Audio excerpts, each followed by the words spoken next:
too smart now, where I know that's such a cliche thing for me to say, but it's sort of that way where they did the whole, let's beat them down to like an absolute pulp, and Triple H and that'll be him, he'll be off the shows for a little while, and then he'll be back and the fans will cheer him.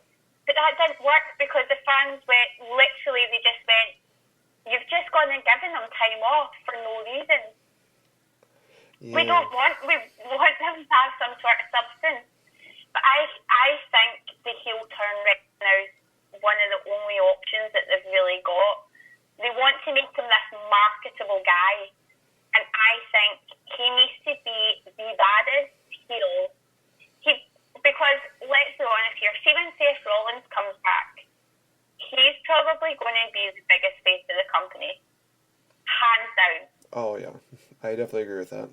That moment that his music hits and he comes out, and I really hope they do it as a surprise when he comes back to wrestling. Like, I don't want to see any build-up. I don't want to see any, Seth Rollins returns next week. No, I just want Seth Rollins just to return when he's ready, and then just for the fans to go absolutely crazy.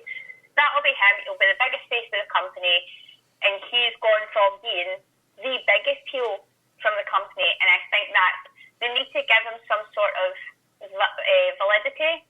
They need to show that Roman Reigns can be a good wrestler, and they need to show that Roman Reigns can be a good performer, because right now he's not showing either characteristic. And I think because Rikishi spoke about after what Johnny Mundo had said in an interview. Don't know if you read about it. Oh, but yes, he sort of said a few things about Roman Reigns, and then Rikishi came online and said something about how, well, he's been double tag team champion, he's been 2-time world champion, or went on to like a swarm of things that Roman Reigns has done. Right. But I feel like, not discrediting titles in any way, shape or form, but I feel like nowadays titles don't make a wrestler. Achievements and titles don't make a good wrestler. Yeah, they might give you a little bit of status, but to be a true champion, you've got to be a good performer and a good wrestler. And I think that's sort of just been that way of just trying to give them that little bit of validity when someone was making a fair point about them. This is kind of random, but you ever hear the Talk is Jericho podcast with him and Becky Lynch talking? Because this was just like one of those moments. I'm not. I think that's the only one that I'm not. It was just one of those moments where I remember Jericho asked Becky Lynch about the goggles and why she wears them, and she kind of talks a little bit about her airline background and how she used the goggles to kind of pilot her own life, and just, she's the only one that can control her destiny. And I'm just blown away by that. And now in this moment right here, where I just hear you talking about, Roman Reigns, Seth Rollins, I'm thinking, wow, honest again, blown away. Couldn't have said it better myself. So major props to you. Definitely big time. Thanks. Yeah, no problem. All right. So now I think we're getting on to the moment that we've all been waiting for. Guys, it is time for the Q&A with Susie. So Susie, are you ready for the questions? All right. Questions. All right, so first one comes from Malcolm McCoy 2, who asked the question, when's the next Cesaro sections? You did one and then just disappeared. We miss you.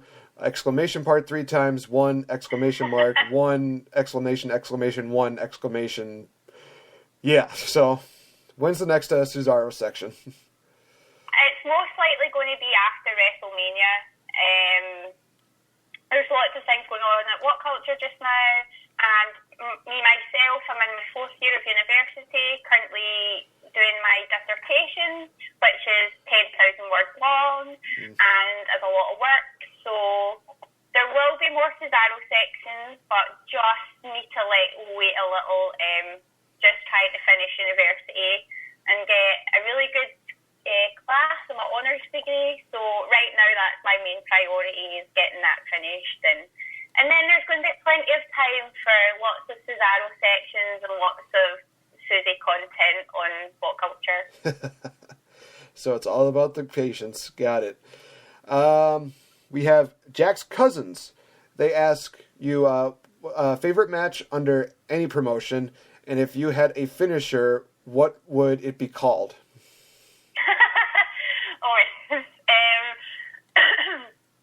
Well, I'm not much of a wrestler myself. I don't think I've never really wanted to be a wrestler, but I've always loved being a manager. I think my finishing move would probably be the Stephanie McMahon slap, or some sort of variation of the Stephanie McMahon slap. As Stephanie McMahon she's pretty much my hero in life, and she just is so awesome and cool. And she's a businesswoman and a mom and all these cool, awesome things that you want to be. But yeah, like, I think probably, because do you remember when, like, PlayStation 1 WWE games, I think, I'm trying to think what the first one was it, because Know Your Role was PlayStation 2, wasn't it? PlayStation 2. Because it was like WWF SmackDown was like Shut Your Mouth or something. I think it was Shut Your Mouth, because Just Bring It was the later one when Brock Lesnar was a part of it, I believe. So. Yeah, and it was the one where you started up the game and it would go, just bring it! Like, it had that little bit, so that was the PlayStation 2 one. But yeah, that sort of, that Stephanie McMahon slap's the one that sort of springs into my mind, is the one from, and you would just slap the person across the face and then just slap them 1,000,000 times. So if anybody knows what I'm talking about, the women's slap finisher from the old WWF SmackDown games, that would be my finishing move. Just the big slap and then just all the little slaps that come afterwards. And I know what you're talking about, and I'm thinking, oh god, that would be just amazing. When you do that as a finisher, please load that to Twitter. I want to see that so much right now. I'm trying to think. So what was the other one? What was the best match of all time? Favorite match under any promotion. I think it's just, either a matchup that either you've seen or you've been a part of, anything like that. That's such a hard question. And I have a really, really bad sort of long-term memory, so trying to think of old matches from... Actually, no. I have one that's always stuck in my mind and never, ever left my mind. From WrestleMania 17, I think. Would it be WrestleMania 17? TLC. The TLC match, where it was the Hardys and Edge and Christian and the Dudleys.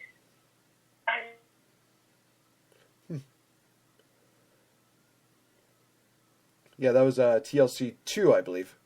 Hopefully. I think there may have been a bit of a... Hold on. Okay, so unfortunately it seems like we got a little bit of a... Oh, wait. There we go. We're back. I don't know what happened there. Oh, technology. Gotta love it. Yeah, you were talking about TLC 2. Oh. Yes, TLC 2. That's like one of my favourite matches of all time. I could probably watch that over and over again. It was...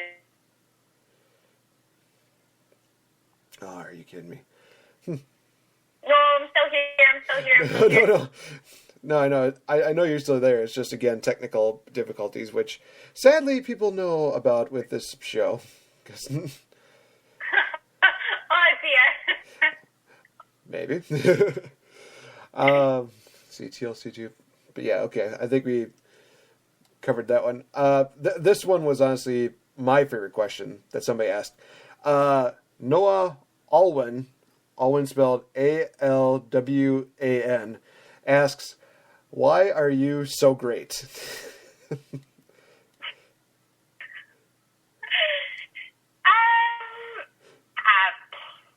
I really cannot tell you an answer to that.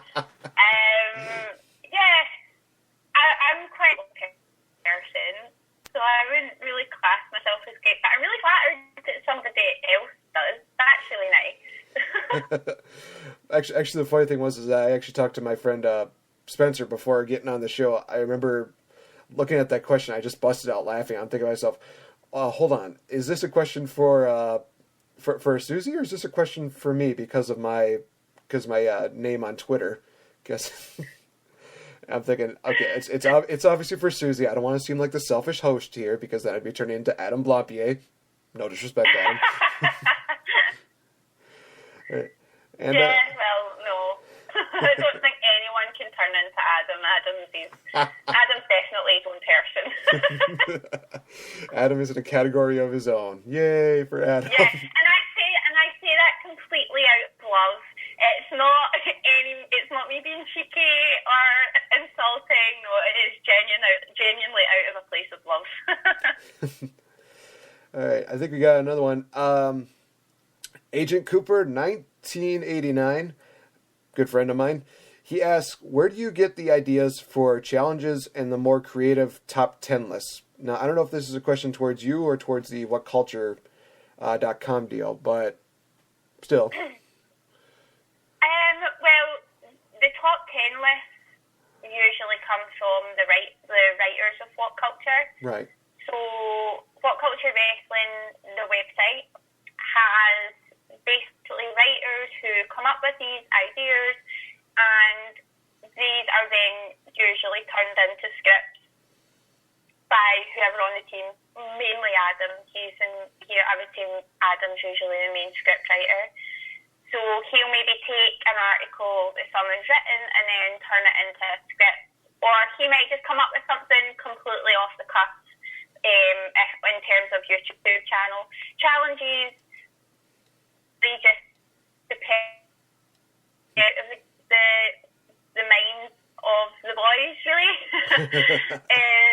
In terms of the challenges and the forfeits and things like that. So that's all on them and all their crazy brains, really. So here's another question just coming from me. Can we expect any other content coming from you from WhatCulture.com? Because we know we have you doing the Cesaro section. Can we expect you to do any top 10s or some different kind of challenges, possibly again on Adam versus Adam? Yeah, there should be more sort of things in the future that won't just be the Adam versus Adam and sort of Cesaro section. Obviously, it's still early days. I've just started and just sort of got my foot in the door in terms of being online and being on the YouTube channels, being a face of the YouTube channel. So there's plenty of time to come up with ideas. I definitely have some ideas in my head, the things that I would maybe want to do, but that's all to be discussed and to be confirmed. But there will be more of me. You just have to wait just a little while longer. I guess another question is that going into now it's 2016 and WrestleMania usually is the closer of so many different doors. Anything that we could possibly expect going into 2016, night after WrestleMania? What are your expectations going into the night after WrestleMania? Oh my goodness. Do you know what? This is the first year I would say I really don't know. I think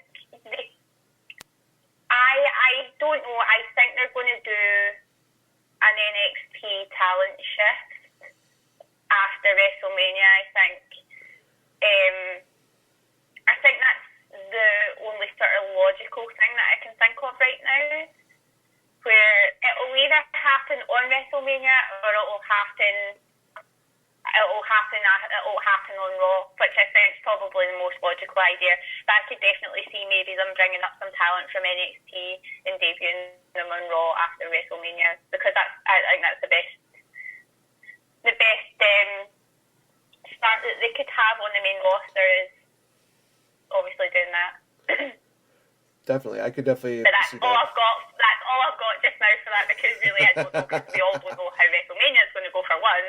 So God knows what the night after WrestleMania is going to hold. But usually it's always a good show and everyone has a great time and the fans are incredible